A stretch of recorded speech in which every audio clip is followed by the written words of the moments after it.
Hi guys, मेरे channel पर आप लोगों का बहुत बहुत स्वागत है। फ्रेंड्स, आप लोगों के कमेंट से मुझे पता चलता है कि रीडिंग्स को आप लोग बहुत लाइक करते हैं, मुझे आप अप्रिशिएट करते हैं। इसके लिए बहुत बहुत आपका धन्यवाद। Thank you so much. आज हम देख रहे हैं हु कीप्स इविल आई और done black magic on you. ठीक है, चलिए शुरू करते हैं। ये ऑलरेडी शफल्ड हैं कार्ड।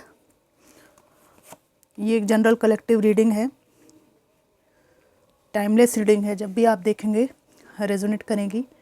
सभी के लिए परिस्थितियाँ एक सी नहीं होती हैं। जो रेजोनेट करे ले लीजिए, बाकी छोड़ दीजिए। The emperor, knight of wands, high priestess,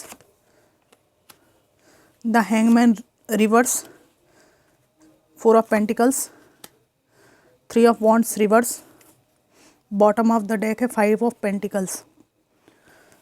यहाँ पे मुझे एक व्यक्ति दिखाई दे रहा है जो बहुत अहंकारी और डोमिनेटिंग है। यह आपसे उम्र का बड़ा कोई व्यक्ति हो सकता है। आप में और इसके बीच में तकरीबन 20 साल का अंतर, 15 साल का अंतर है। ये आपके कोई एक्स हो सकते हैं या कोई ऐसा व्यक्ति जिसकी आपके ऊपर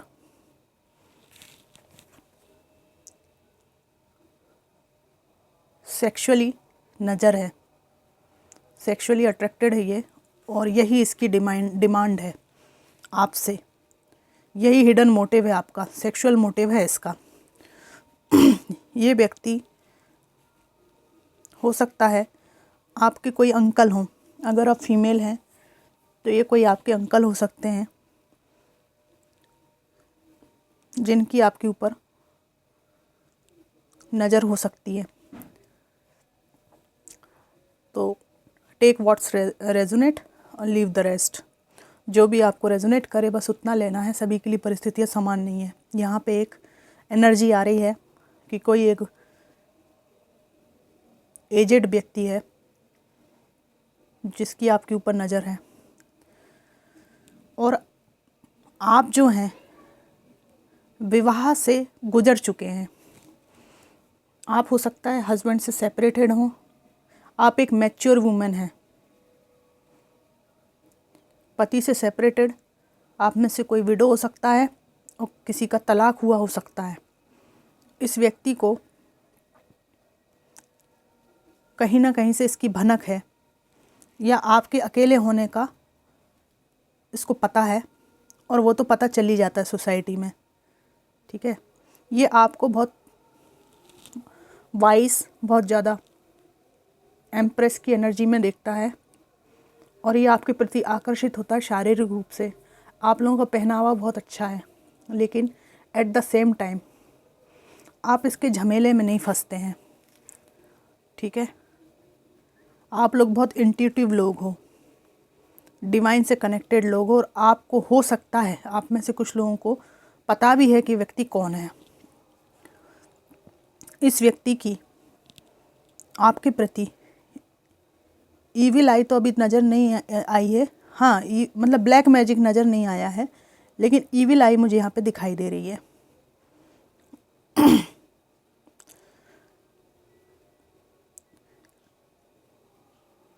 इस व्यक्ति से आपने कुछ, क्या किसी का बीमारी का समय गुजरा है?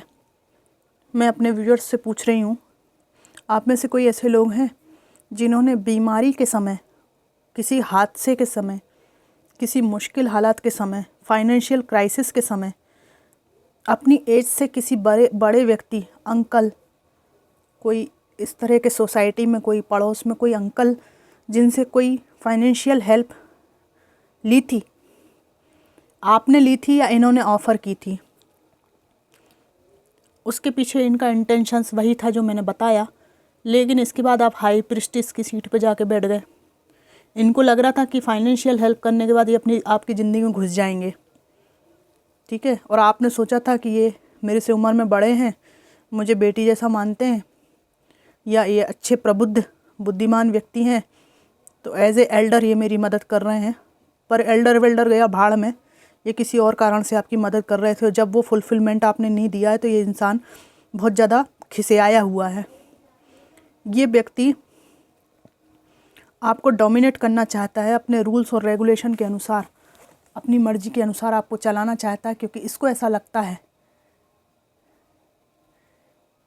कि आपको इसके अधीन रहना चाहिए, क्योंकि इसने आपके लिए कुछ किया है पास्ट में।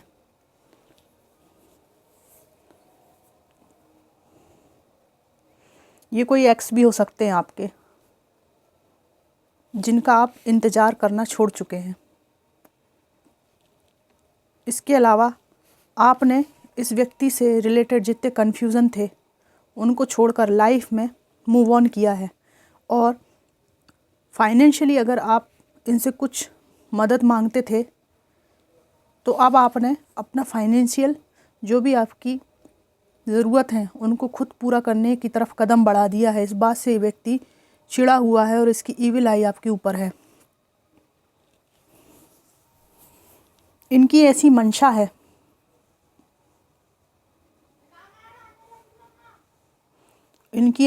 है कि आप इनसे कुछ मांगें, पीछे पीछे इनके घूमें। जैसे आप जब आपका कोई एक्सीडेंट हुआ था या कोई बीमारी की वजह से आप परेशान हुए थे, तो वैसे ही आप इनके मोहताज रहें। ये एनर्जी यहाँ पे आई है। और देखती हूँ मैं, हु कीप्स इविल आई और done black magic on you. एक ऐसा व्यक्ति जिससे आपकी बातचीत बंद है काफ़ी लंबे समय से, 8 महीने, 8 साल, 8 दिन भी हो सकते हैं किसी किसी के लिए। पास्ट में इनके साथ आपके बहुत लड़ाई झगड़े हुए हैं। ये आपके कोई एक्स भी हो सकते हैं जिनसे आपने काफ़ी आपके लड़ाई झगड़े विवाद हुए हैं, लेकिन आपने अब बिल्कुल ही ना लड़ाई ना झगड़ा, बस आपने पल्ला झाड़ लिया है।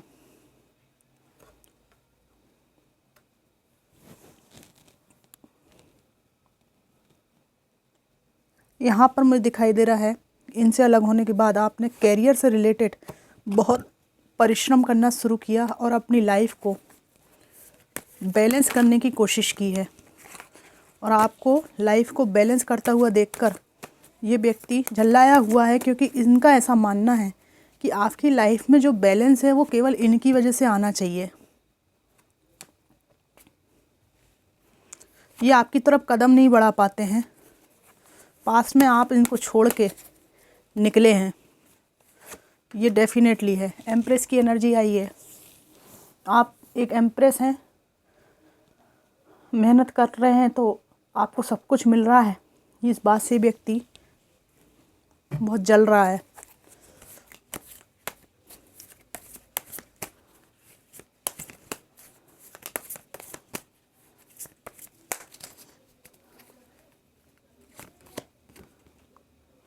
ये व्यक्ति, मैंने कहा ना, कुछ आपको देना चाहता है। यहाँ पे एक यंग एज का व्यक्ति भी आ रहा है जो आपको कुछ मदद करना चाहता है। या तो ये यही व्यक्ति हो सकते हैं, और एक व्यक्ति और दिखाई दे रहा है जिसको आपने टॉक्सिक बिहेवियर की वजह से ज़िंदगी से काट के अलग किया। ये व्यक्ति आपको कुछ गिफ्ट, कुछ भी देना चाहता है, आपके पास आना चाहता है।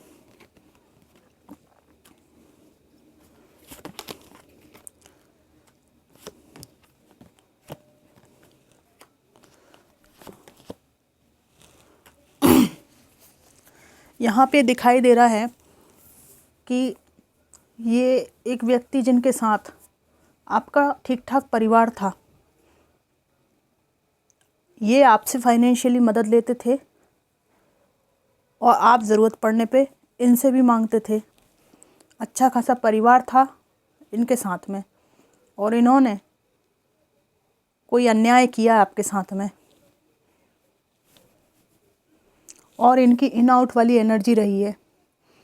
इनको लग रहा है कि आप एकल एनर्जी में बहुत स्ट्रॉन्ग पर्सन हैं, अकेले ही। आपके अंदर वो क्वालिटीज़ हैं जो इन्होंने दबा दी थी अपने रिश्ते में, आपको रख कर, फंसा कर। वो क्वालिटीज़ अब बाहर निकल रही हैं और आपके साथ ईश्वर न्याय कर रहा है। न्याय आपके साथ है। वहीं दूसरी ओर इनको आज भी समझ में नहीं आ रहा है कि अपनी ज़िंदगी में क्या करें।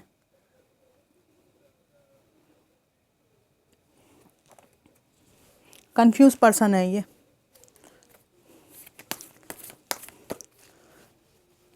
और आपकी प्रगति उन्नति को देखकर इनको जलन हो रही है।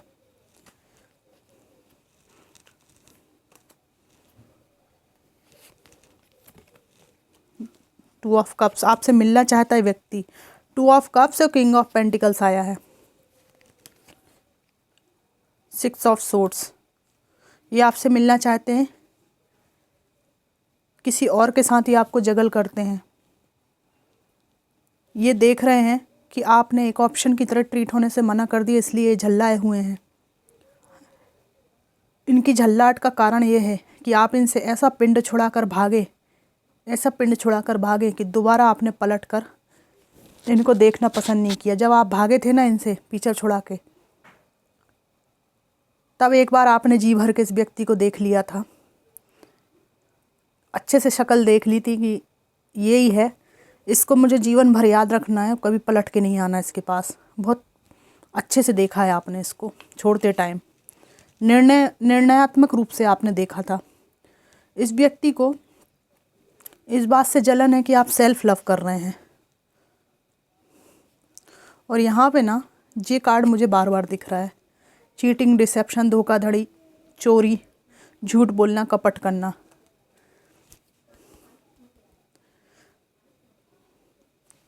ईविल आई डेफिनेटली है। अब हम देखेंगे कि कितना असर है इन चीज़ों का। लेकिन यहाँ पे एक भी दिखाई दे रहा मुझे ये चीज़ कि जो भी ये ईविल आई रख रहे हैं, इनके पीछे भी कोई एंसेस्टर पड़े हुए हैं। ये आपके परिवार की तरफ से, आपके जो गुजर चुके लोग हैं वो लोग आपके सपोर्ट में हैं।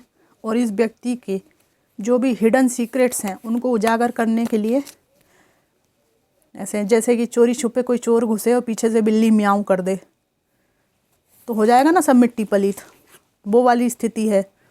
इनके भी कर्मों का फल इनको मिल रहा है। ये कुछ भी चोरी छुपे करना चाहें वो कहीं ना कहीं से उजागर हो जाता है। इसलिए व्यक्ति बहुत झल्लाया हुआ है कि मेरे सारे प्लान्स कैसे खुल जाते हैं। मैं तो बहुत शातिर बंदा हूँ या बंदी हूँ। क्वीन ऑफ पेंटिकल्स, इस व्यक्ति को मजबूर होकर देखना पड़ रहा है कि आप पैसा कमा रहे हैं, स्वाभिमानी हैं, अपनी मेहनत का कमाया खा रहे हैं, क्योंकि इसे आदत थी कि आप इनसे मांग के खाएं। यहाँ पे टू ऑफ पेंटिकल्स आया है। डिवाइन है, आप हैं, आपका कैरियर है और सफलता है। आप लोग फ्री स्पिरिट हैं, इंजॉय कर रहे हैं लाइफ को, इसलिए इनकी ईविल आई आपके ऊपर। ईविल आई ये रखते हैं, लेकिन यहाँ पे मुझे दिखाई दे रहा है कि जो आपके फाइनेंस से जलेगा उसको भी दिक्कत आएगी। आपके फाइनेंस को कोई रोकने की कोशिश करेगा तो भी आपके एंसेस्टर्स आपके साथ हैं। आपकी प्रसन्नता के बीच में कोई आएगा, तो ये पीछे बिल्ली बैठी है ना, ये मुझे एक सपोर्टिंग एंटिटी दिखाई दे रही है। ये इस चीज़ को देखती है कि आपका जो हैप्पीनेस है उसके बीच में कोई ना आए। तो ये एक एंसेस्टर की ब्लेसिंग्स का ही प्रतीक है ये बिल्ली। Who keeps evil I done black magic on you. यहाँ पे मुझे दिखाई दे रहा है कि ये जो बंदा है ये बहुत अट्रैक्टिव है और इतना मासूम बनता है ये। एक तो ये आया था ओल्ड एज पर्सन, और एक ये व्यक्ति आया है दिखने में अट्रैक्टिव है। फाइनेंस भी इनके अभी ठीक ठाक चल रहे हैं, या ऐसा ये दिखाते हैं कि मैं बहुत वेल्दी पर्सन हूँ। इनका ऐसा था कि इनकी एनर्जी ऐसी है कि 100 चूहे खाकर बिल्ली हज करने चली। एकदम मासूम क्यूट बन जाते हैं ये, और इतने ज़्यादा मैनिपुलेशन करते हैं कि हर व्यक्ति को अपने कदमों के नीचे रखना चाहते हैं। अपनी संपन्नता को ज़्यादा दिखाते हैं, दिखावा करते हैं। लेकिन उसके पीछे ये कई ऑप्शंस को एक साथ लेकर चलते हैं। ये जो भी आपके ऊपर नज़र गड़ाए हुए हैं, आपकी प्रगति पे, उन्नति पे, उस नज़र का आपके ऊपर कोई असर ही नहीं होता है। यहाँ डिवाइन की ब्लेसिंग्स हैं ऊपर, और नीचे ये बिल्लियाँ आराम फरमा रही हैं। मुझे यहाँ पे ऐसा अंतरात्मा से ऐसा लग रहा है कि जो भी नेगेटिविटी ये भेजते हैं वो आपके पास आकर, आपके कदमों के नीचे आकर नेगेटिविटी जो है ना पॉजिटिव सेंस में उछलने कूदने लगती है, क्योंकि आपका जो ऑरा है वो पॉजिटिव है। तो नेगेटिव एनर्जी टकरा के वापस जाती है, या फिर वो नेगेटिव एनर्जी एकदम शांत हो जाती है, एकदम चिल हो जाती है।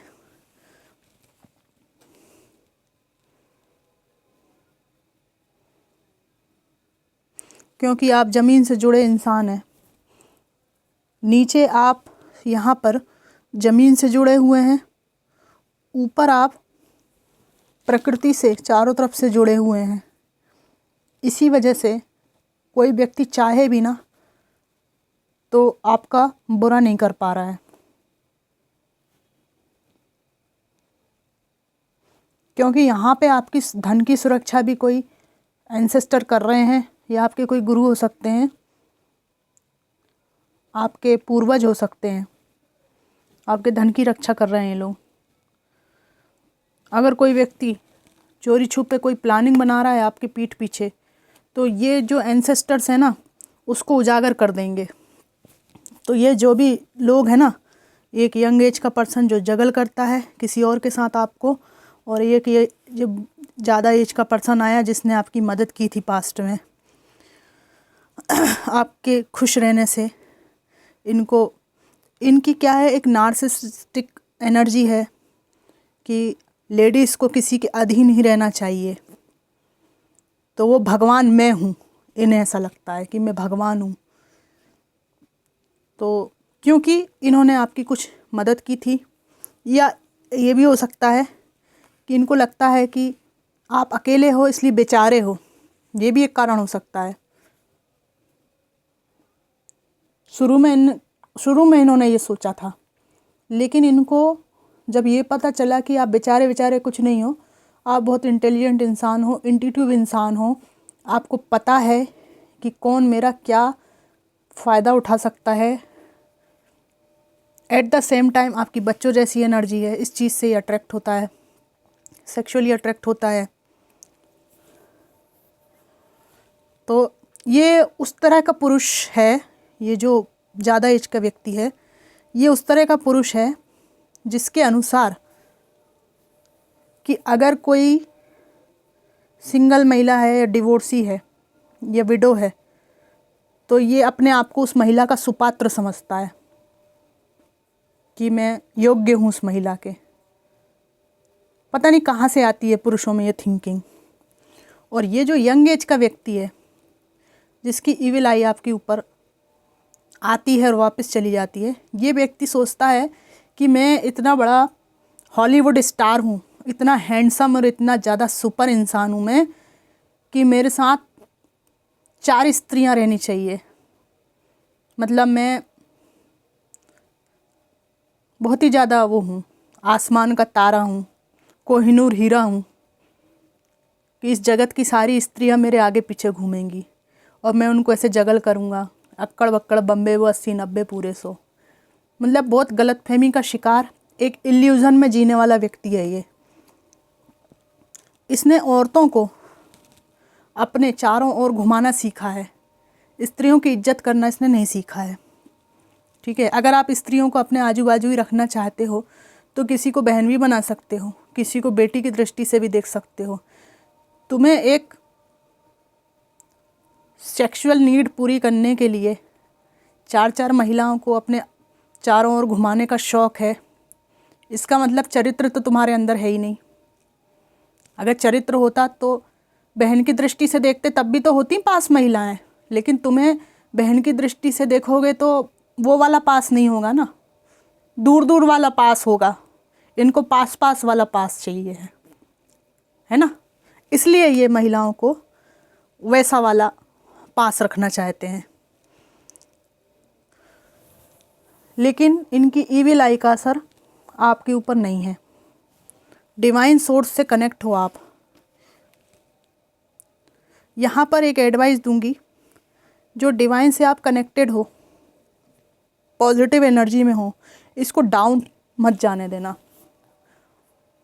अगर आप कोई चैंटिंग करते हैं, मंत्र चैंटिंग करते हैं, कोई पूजा पाठ करते हैं या अपनी सेफ्टी के लिए कुछ करते हैं, तो उसको कंटिन्यू रखिए। एक बैलेंस आप डिवाइन के बीच में और अपने बीच में जो बना के रख रहे हैं उसको बना के रखिए, क्योंकि अभी आपका ऑरा जो है काफ़ी स्ट्रॉन्ग है। और जो आपका हाई प्रीस्टिस की एनर्जी जो आ रही है, आप अपने व्यक्तित्व के कुछ पहलू छुपा कर रखते हैं, तो उसको वैसा का वैसा रहने दीजिए, ठीक है? क्योंकि आपकी एनर्जी देखकर इनकी हिम्मत नहीं पड़ रही आने की। चैरियट रिवर्स आया था, इनकी हिम्मत नहीं पड़ती है आपकी एनर्जी देखकर आप पास आने की। एक्शन लेते डरते हैं, दोनों ही डरते हैं। तो आप जो कर रहे हैं बहुत अच्छा कर रहे हैं। इससे आपको दोहरे पायदान पे बिल्कुल नहीं आना है। ऑप्शन की तरह आपने ट्रीट होने से मना कर दिया, तो आपने बहुत अच्छा किया। इसमें कोई भी संशय नहीं है कि मेरा अपना एक अलग व्यक्तित्व है। हम किसी के लिए ऑप्शन थोड़ी हैं, भले वो मेरे मेल व्यूअर्स देख रहे हों या फीमेल व्यूअर्स देख रहे हों। ऑप्शन की तरह ट्रीट होने के लिए हमारा जीवन नहीं है। हम ऑप्शन थोड़ी हैं, हम एक सम्मानित व्यक्तित्व हैं, हमारा एक सम्मान है समाज में, और वो हमको हर कीमत पे चाहिए, ठीक है? और अगर ऑप्शन की तरह आप हमें चाहते हो कि सम्मान आधा आधा बढ़ जाए, ठीक है, तो नमस्ते, आप अपनी गली, मैं अपनी गली, कोई दिक्कत हो रही है इसमें। और वैसे भी यहाँ एनर्जीज आ रही है कि आप फाइनेंशियली बैलेंस बना रहे हैं, फाइनेंस की तरफ आपका ध्यान है, करियर ओरिएंटेड हो रहे हैं। जब आपको अपनी क्षमताओं का पता चल रहा है कि मैं अकेले जी सकता हूँ, मैं अकेले जी सकती हूँ, अपने जीवन में कुछ कर सकती हूँ, तो आपको क्या ज़रूरत है किसी के सहारे को खोजने की? सहारा उसको खोजो जो अपना सहारा खुद बना हो, ठीक है? जिसका पूरा जीवन का पूरा उद्देश्य ये है दूसरे को सताना, परेशान करना, उससे जलना, उससे कोई नीड्स पूरी करने के लिए उसको डोमिनेट करना, उसको हमेशा फंसाए रखना। मतलब वो व्यक्ति कितना निकृष्ट श्रेणी का है जो अपनी नीड्स पूरी करने के लिए दूसरे की ज़िंदगी से खेल रहा है, उसकी ज़िंदगी के कितने साल बर्बाद कर रहा है। ऐसे लोगों से तो मैं हमेशा ही दूर रहने की सलाह दूंगी। मैं ना थोड़ा सा स्ट्रेट फॉरवर्ड हूँ, लेकिन मैं जो बोलती हूँ वो बिल्कुल बोल देती हूँ मैं, क्योंकि सत्य को जितना स्पष्ट बोल दिया जाए वो अच्छा रहता है। जो व्यक्ति अपने ईगो के सेटिस्फेक्शन के लिए, अपनी नीड्स के लिए किसी के एक सेकंड को भी बर्बाद करे तो वो निकृष्ट माना जाता है। तो जिस व्यक्ति ने आपके 10-10, 20-20 साल बर्बाद कर दिए हों, 4-4, 6-6 साल आपको फंसा के रखा हो, ऐसे व्यक्ति की एनर्जी से जितना जल्दी संभव हो निकलना ही बेहतर होता है। और जिन आप मेरे व्यूअर्स में से जो लोग ऐसे टॉक्सिक लोगों से रिश्ते में से निकल आए हैं, उन्होंने अच्छा किया, कोई दिक्कत नहीं है। लोग बोलते हैं कि घर बनाने की सलाह देनी चाहिए, घर बनाने की सलाह देनी चाहिए। किसी को सलाह मत दो कि तुम तलाक ले लो, किसी को सलाह मत दो कि तुम सेपरेट हो जाओ। एक बात बोलूं, घर बनाने की सलाह देनी चाहिए, है ना, लेकिन घर घर हो तब तो, कोई संभावना हो घर को घर बनाने की तब तो। विध्वंस हो रहा है घर में, एक व्यक्ति जो है इतनी ज़्यादा प्रताड़ना कर रहा है किसी की, तो जीना हराम हो गया उसका। उसको आप बोलो कि घर बनाओ। घर एक तरफा थोड़ी बनता है, ताली दोनों हाथों से बजती है ना। स्त्री को तुम कहो हमेशा कि घर बनाओ, घर बनाओ, प्रवचन देते रहें घर बनाने के, तो उससे घर बन जाएगा? एक तरफा एफर्ट से घर बन जाता है? ताली दोनों हाथ से बजती है। पुरुष से बोलो कि आप घर बनाओ और स्त्री उद्दंड हो, तो पुरुष अकेले घर बना लेगा? नहीं बना सकता, कभी नहीं बना सकता। तो जिस घर में ईंटें गिरने लगे, जिस घर के अंदर पानी भर रहा हो, कहने का मतलब सब रिश्ते खराब हो चुके हों, जो घर टूटने की कगार पे हो, अगर दोनों की मर्जी से पटरी पे आ जाए तो ठीक है, वरना जिसमें इतना विध्वंस सालों से मच रहा, उसमें कोई संभावना नहीं है समझौते की। कोई व्यक्ति दूसरे के घर बिगाड़ने की जिम्मेदारी सलाह दे के नहीं लेना चाहता, क्योंकि व्यक्ति का घर ऑलरेडी बिगड़ा हुआ रहता है। लेकिन कोई बोल देना कि आप इनको छोड़ दो या ऐसा कर दो, तो उसका ब्लेम लोग जिसने सलाह दी उसके ऊपर लगा देते हैं, जबकि उनके जीवन में पहले से ही प्रॉब्लम थी। और अगर कोई उनको नहीं भी सलाह देता तो भी वो रिश्ता टूटता ही टूटता, लेकिन सलाहकार को लोग फंसा देते हैं। ये होता है सोसाइटी में कि मुझसे उसने बोल दिया था इसलिए रिश्ता टूट गया। मैं हमेशा ये बोलती हूँ, रिश्ता उस स्थिति में ख़त्म कर देना चाहिए जब हमको ये एहसास होने लगे कि छोड़ने के बाद मुझे पछतावा नहीं होगा। पछतावा नहीं होना चाहिए आपको किसी को छोड़ने का। ये एक पैमाना है। मैं जितना समझती हूँ, मेरी समझ के अनुसार, मेरे एक्सपीरियंस के अनुसार, मैंने जो सोसाइटी में देखा उसके अनुसार, आप किसी को छोड़ सकते हो डेफिनेटली। छोड़ने के बाद आपको किसी चीज़ का पछतावा नहीं होना चाहिए कि मैंने ये गलत कर दिया, या मैंने छोड़ के गलत कर दिया, या मैं कुछ ठीक कर सकता था। जब तक आपको ये लग रहा है कि मैं ठीक कर सकता था या कर सकती थी, तब तक रिश्ता नहीं तोड़ना चाहिए। लेकिन अब आप जब पीठ फेर चुके और आपको प्रति भर भी पछतावा नहीं हो रहा है किसी चीज़ का, तो आपने कुछ भी गलत नहीं किया। क्योंकि अगर आपने पछतावा होता आपको कुछ, तो आपको आत्मा में आपको बहुत चोट लगती, आत्मा में कचोटती है वो चीज़। हमने कुछ गलत किया होता तो। गलत नहीं किया है, सब तरह के प्रयास कर लिए हैं, तो ऐसी टॉक्सिसिटी को छोड़ने में कुछ भी गलत नहीं है। इस भ्रांति से निकल जाना चाहिए। ये सब हमारी भ्रांतियाँ हैं सोसाइटी की, कि जहर कैसा भी हो उसको पियो, है ना, या तुम्हें स्वर्ग का सुख मिलेगा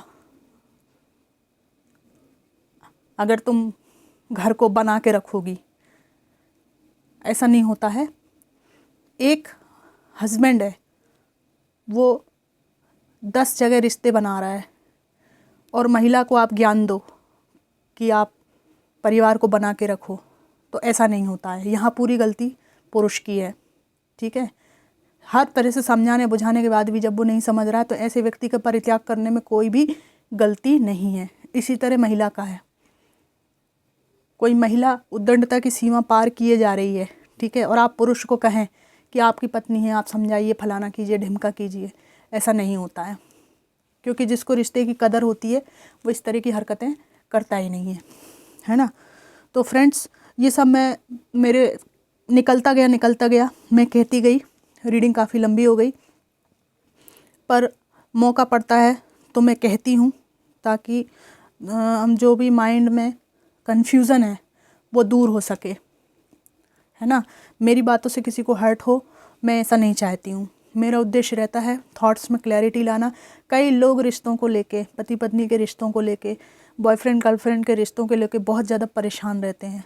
तो बस यही है कि जीवन में यही एक काम नहीं है, ये जीवन का एक पार्ट है।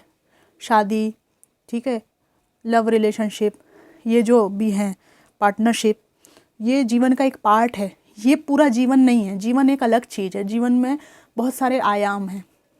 तो इस एक पार्ट को इतना महत्व ना दें कि हमारे 20-20 साल, 10-10 साल बर्बाद हो जाएं, ठीक है। तो फ्रेंड्स, ये थी आज की रीडिंग आपको कैसी लगी मुझको बताइएगा। Thanks for watching.